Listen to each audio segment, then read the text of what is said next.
Thank you for having me, and thank you for giving me an opportunity to talk about this very, very important link between perimenopause and depression. This is something that, especially in the Black community, we're not talking about depression much, and we're especially not talking about perimenopause a lot.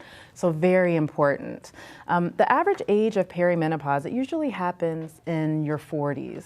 And one thing that we know is there is a significant amount of hormone variability. With that, there is an increased susceptibility to mood disorders, especially depression.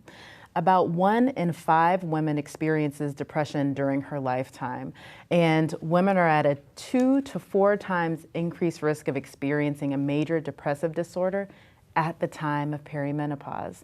Why? Because the hormones are fluctuating, specifically estrogen and progesterone.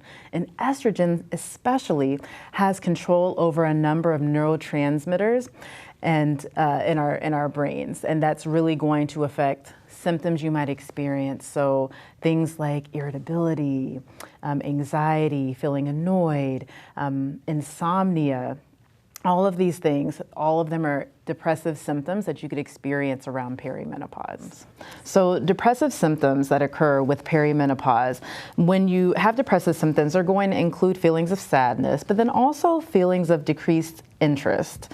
Other things could be changes in appetite or weight, changes in sleep, sleeping a lot or not sleeping a lot, changes in movement, more agitated movements or slower movements. So getting educated first about the symptoms of menopause, or of depression, so then you can identify and say, okay, maybe I've never experienced this before, but I know what it is. One thing that we're not mentioning is that it's not just the hormone changes that happen in midlife, but it's also a time where you have a lot of obligations. Right? You're busier than ever. And that's also a time for what we call the sandwich generation, people who are not only caring for their children, but they're also caring for aging parents. So there's just a lot going on at the time.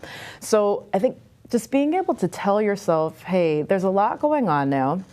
These are the symptoms of depression, but also I just need to move at my own pace, give myself space, and be in conversation. Like, this is why these conversations matter so much, so that the people around you also know what you're experiencing.